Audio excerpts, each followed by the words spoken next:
Hello everyone and welcome back to Professor Layton and the Curious Village. Last time we investigated the park and almost got run over by a Ferris wheel, which was crazy. Anyway, and now we've exploring like a path that leads underground, seeing where that goes. And hopefully it leads to the tower. At least that's what Layton and Luke are hoping. Anyway, it took a trip into the sewers to do it, but we finally succeeded in locating the park caretaker. He was quite pleasant to deal with and consented to opening the park for us after we helped him with a slightly problematic puzzle. Now that the gate is finally open, we can set about exploring the park. The silence of the park was so unnatural, it was hard to believe that this was ever a place of recreation. All existing structures are deserted, or in the case of one small shack, locked shut. If there is useful information to be found here, I don't see it yet, but I believe the Ferris wheel warrants a look. Luke and I searched every crevice of that Ferris wheel, but it failed to yield any information about the golden apple. What's more, it inexplicably broke free from its supports and chased us around the park. We were lucky enough to escape with our lives. The shack to the north was completely decimated. At least now we can see what lies beneath the shack. Could it be an underground tunnel to the tower? There we go. Let's continue on. Go upwards.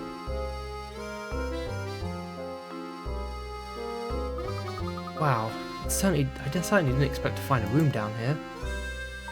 Let's give it a thorough look once over. Something isn't right about this place. Oh, I didn't get to read the rest of that, I'm sorry.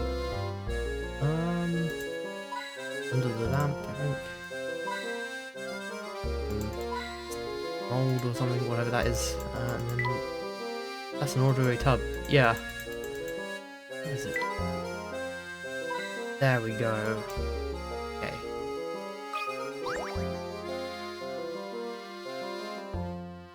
Something's hidden behind here. Alright, let's move the picture out of the way then.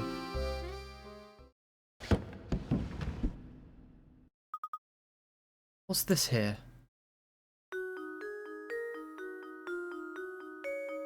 It appears to be some sort of key. But what does it unlock? We won't know until we investigate further, but this shape certainly looks familiar. Professor, could this be... Looks just like... a tower. I knew there was something odd about that dead end. Perhaps this key will shed some light on things. Luke, we need to head back to that large wall on the north side of St. Mystere. I have a hunch that it's more than just a dead end. Okay. Chapter 7 complete.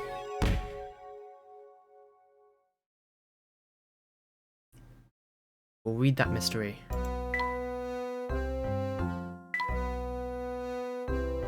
Our final mystery, actually. Deep underground on the edge of the village, the Professor and Luke found an unusual key shaped like the tower.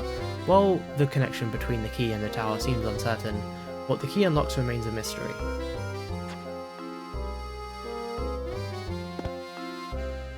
Okay, and there's a puzzle here.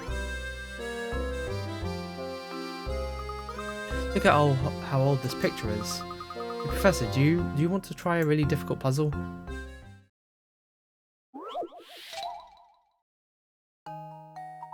Part of the pattern shape below is missing.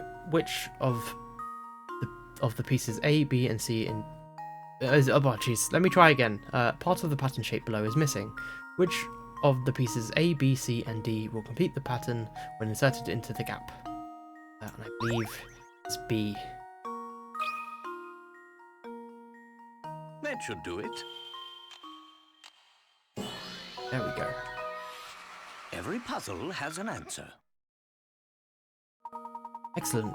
It's really just a matter of finding the right matching pattern, but staring at all those different pieces and trying to find the one that fits is more complex than you would think. Oh, I didn't think it was that easy.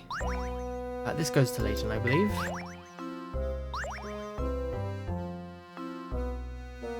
Okay.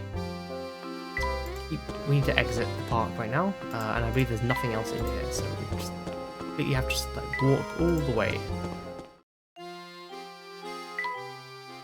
down, left, and down.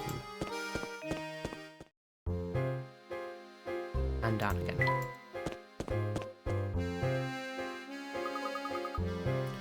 Let's investigate that dead end right away. Alright, look, but first let's make a quick visit to the inn. There's something I'll need to check there. Why the inn, Professor? It seems that someone doesn't want us around, Luke. Someone is, in fact, after us. And the key to identifying this scoundrel is back at the inn. So you've already have an idea about who's behind this? Haha, piqued your interest, haven't I? Chapter 8. Someone's been in the shadowy intruder, sorry. Someone's been obstructing the investigation. Find the troublemaker and continue work on the case. And we can save here.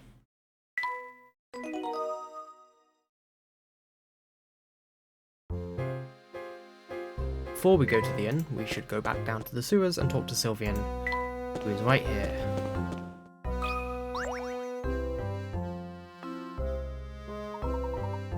It's you two lads again. You're a pair of oddballs coming all this way just to see me.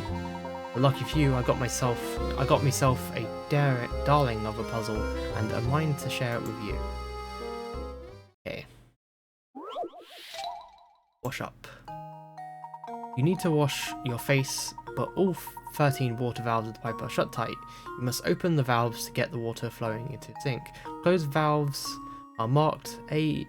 Open valves B. Touch a valve to open or close it. Okay, so here's your challenge. Direct the water all the way to the tap, opening as few valves as possible. I believe it's this and this, I want to say. Let's go with that. Okay. That should do it. Critical thinking is the key to success. Alrighty. Good job. Now go and wash up. Aha, wonderful work. I was sure the puzzle would floor the both of you, but I guess the joke's on me. Oh well, you win some, you lose some. There we go. Now we go back to the inn. We're all done.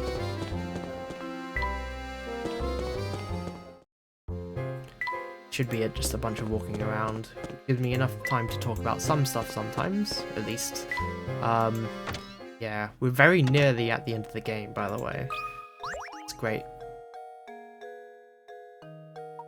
Hello, Professor. Is something the matter? You look a little shaken. Beatrice, I have an urgent request. Could you show me the newspapers from the last couple days? Papers? Certainly. Hang on for just a moment while I fetch them for you.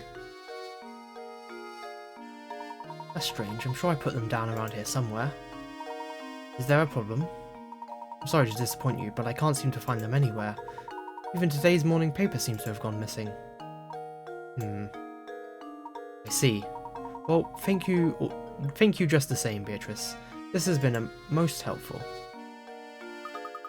So what was in those papers anyway, Professor? Yoo-hoo, Professor Layton. Come on, and to what do we owe the visit? Oh, he told me I needed to find you and bring you to Reinhold Manor. The inspector, I mean, and who. He and Lady Dahlia await your arrival at Reinhold Manor. Thank you for the message. We will set out for the manor in just a few moments. Okay, time to leave. But yeah, that part with the Ferris wheel is really good. Oh, you found the key to the tower, haven't you? How do you know about the key? You mustn't interfere with the tower. Whatever you do, just stay away from there. Interfere? What do you mean by that, dear? And she's gone. But anyway, that Ferris wheel cutscene, was super cool to me as a kid. I really enjoyed it a lot. Yeah, yeah, pretty much.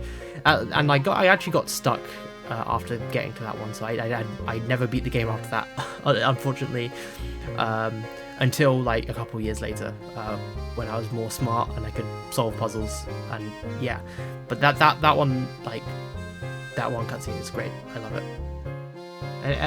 Who, if it isn't Professor Layton, judging by your expression, it seems you haven't found the golden apple. You look terribly tense. Professor, perhaps this small puzzle will help you. Will help loosen you up.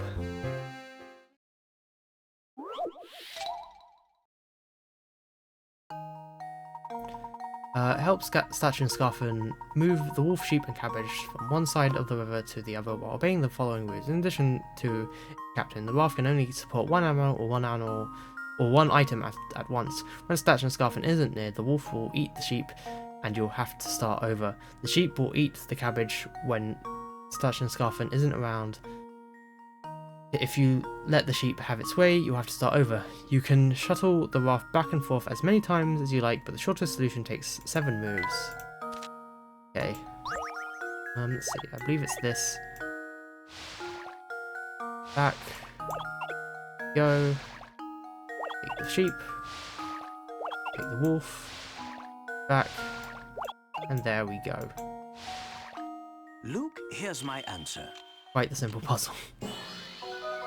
And I believe Critical thinking with this, is the key to success. we can solve the picture we got, the painting. I'm going to speed up me solving it though, because that's going to take a while, and my notes are no help at all for this. So I do have the final image, so it should help me, like, I guess, at least somewhat with it. But here we go. Touch a piece of the painting to go. Okay, yeah, it's just telling us how to do it. And it actually gives us a fake painting here to avoid spoiling what it is. Yeah, okay. Which is a neat detail. Okay, so yeah, I believe this goes up here. Just rotate it. Put that there. We'll do the corners first. I believe this one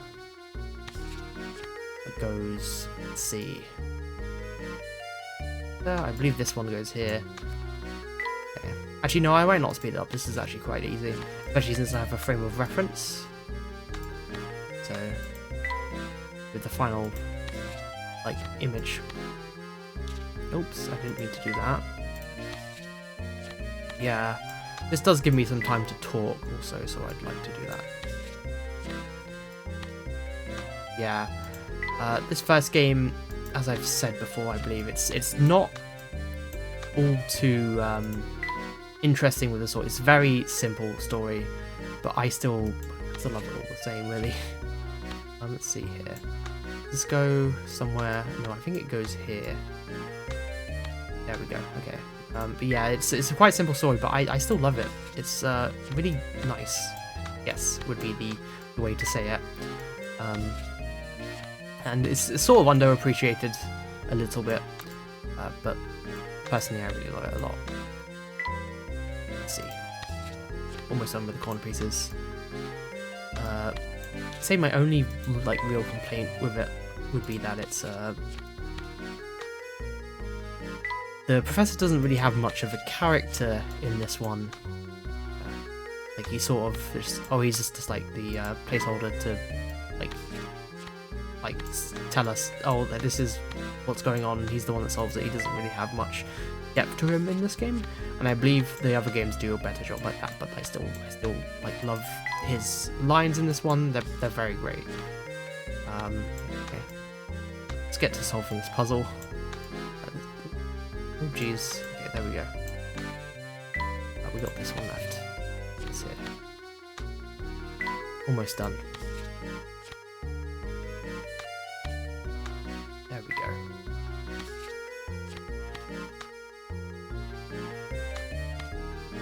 And it should be obvious what this is. It's obviously Viola or Dahlia, whichever. And let's go this way, yeah. And Claudia, the cat. And that is the puzzle solved. There we go. As I was saying, this I do love the this game, regardless of its like weird, like they didn't really know how to like nothing was standardized in this one, is what I'm saying. So it's a very interesting experience. Painting is truly brilliant. It simply must go on my wall. By the way, Luke, I have a present for you to mark this occasion. Turn off your Nintendo DS system at once. No, not at once. Don't turn it off at once. You'll lose your progress. Turn your DS system. Turn off your DS system once, then restart the game. At the title screen, select bonuses, and you should have a new challenge from me. Now, I know you're excited, but you should be sure to save your DS, save your game before you shut down your console. Okay. Layton's challenges. The Art Lover's House has been added to your map. Alrighty. And that all that leaves is the end, which we should be solving soon. What do we do here? We go up. And we enter the house.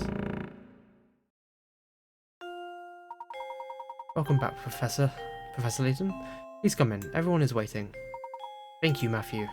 Is something troubling you, my good man? You seem ill at ease. Oh no, I'm fine, sir. Please make your way to the parlour. Alright, if you're certain that nothing is the matter, we'll head upstairs. And we will do exactly that. Ah, Mr. Layton, thank you for arriving so promptly. Come, have a seat. Why have you called us here, Inspector Chalmy? Like you, I'm not the kind of man who beats around the bush, so I'll just come out with it. I'm on to you, Layton, it's clear as day. You're responsible for Simon's death. Are you suggesting I murdered Simon? Nonsense. Yeah, nice, Layton. I have to admire the way you keep cool under pressure. But of course, I would expect nothing less from a cold-blooded killer such as yourself. I don't suppose you've seen this before, eh? This vase was on display in the room in which Simon was found dead. All the forensic evidence I've gathered suggests that the killer struck Simon with this vase. Our killer was no professional, you see. He left his fingerprints all over the murder weapon. Fingerprints that match your own, Professor Layton.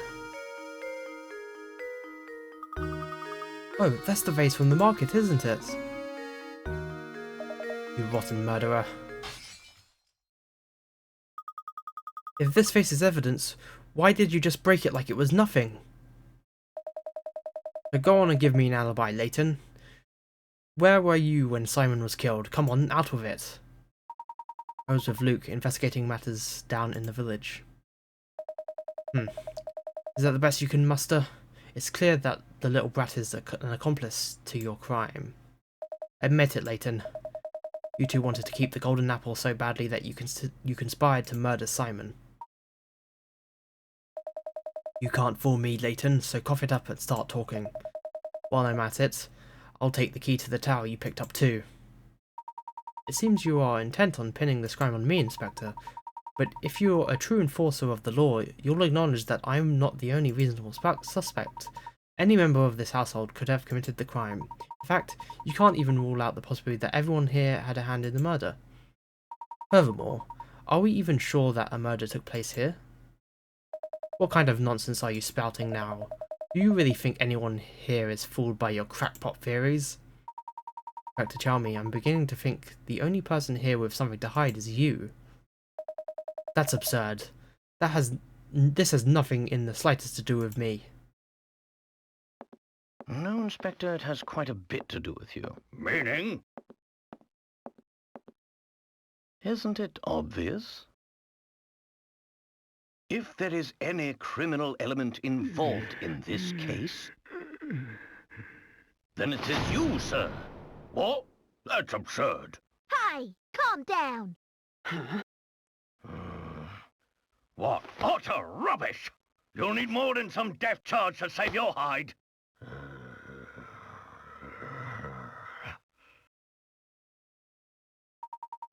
I've heard you're quite the devoted husband, Inspector. I bet you take very good care of your wife, Jane. Luke and I found this article in the paper. Luke, what was Inspector Chalmy's favourite food again? It was fresh cakes. I believe the answer is different in the US. This article specifically states you love cakes, yet you raged at poor Matthew when he brought you cakes with tea. Why? And your point is, it just so happens that I have a fondness for Jane's cakes. Is that so? Thank you, Inspector. This little conversation has made things quite clear. Please take a look at this. I believe you just called them Jane's cakes, yes? I'd like everyone to look at this article. As you can see, the article clearly states that Inspector Chalmey's wife is Amelie, not Jane. Do you mean to tell me you've forgotten your own wife's name? Ugh. Out with it then. Who are you, and why have you been impersonating Inspector Chalmey?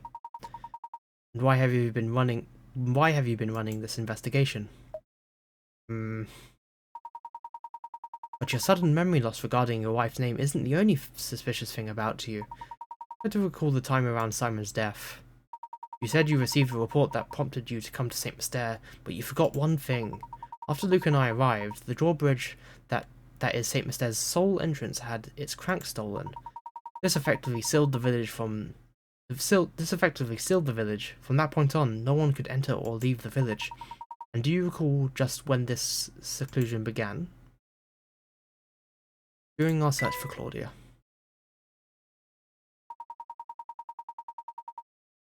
Correct. The only route out of the village had been closed well before Simon's death was discovered. After that event, there was no way that anyone could enter the village from the outside. By the same token, there was no way to take things out of the village, particularly something as large as a corpse. So tell me, Inspector, when did you actually first set foot in St. Mystere? And furthermore, what did you do with Simon's remains? While we're on the subject, I have one more nagging question that I haven't been able to work out. How is it that you knew about the key to the tower we discovered? When we happened upon that key, there wasn't a soul in the area apart from Luke and myself. Furthermore, I have spoken of what we found there to no one. There's no conceivable way that you could have known about this key. Unless, of course, you were spying on us from the shadows when we found it. Now, let me see if I've got this correct. You posed as the inspector and used Simon's death as an excuse to enter Reinhold Manor. Since then, you've been waiting for the ideal time to strike and steal the golden apple from us. How am I doing so far? Yeah. What's so funny? This is no laughing matter. I'm just astounding at how despicable I find you, Layton. But that's exactly why you're worthy of being my arch enemy.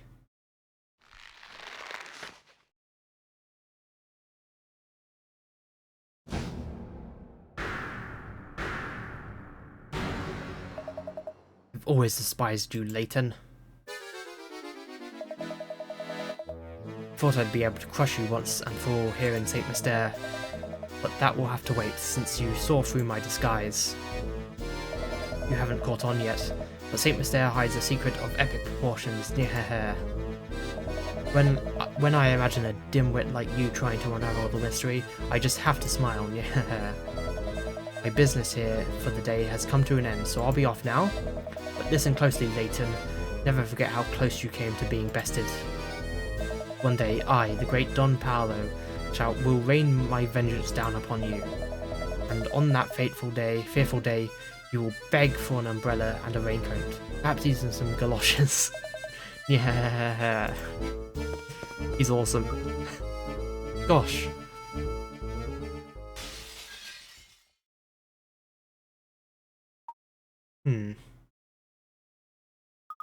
Guess he's gone.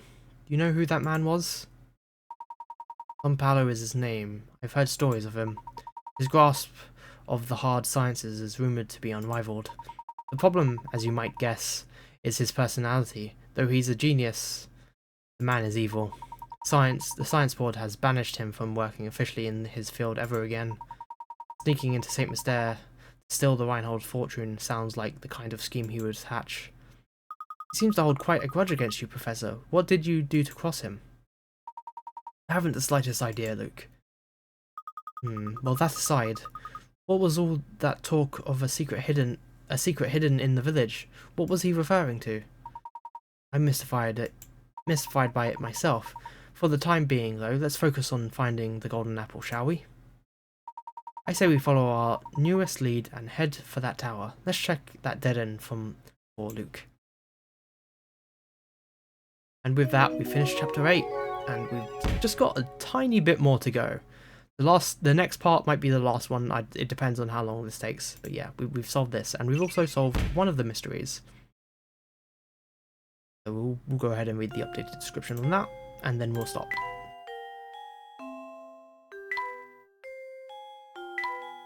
What a shock. Who could have imagined that Don Paolo, self-proclaimed arch-enemy of the Professor, was posing as the Inspector in an effort to steal the Reinhold fortune?